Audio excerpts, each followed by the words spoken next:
Mapagpalang araw po sa inyong lahat. Salamat sa Diyos at sa inyo pong lahat. At welcome to Filipino Life Stories. Maraming salamat po sa suporta na ibinibigay niyo po sa ating channel. At patuloy po na magbabahagi po ang Filipino Life Stories.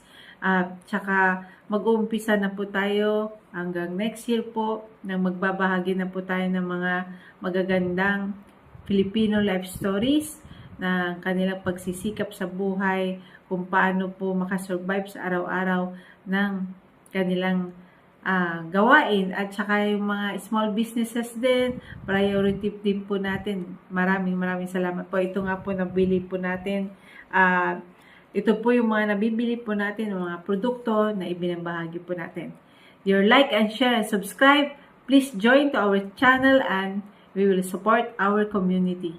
Thank you very much. God bless everyone.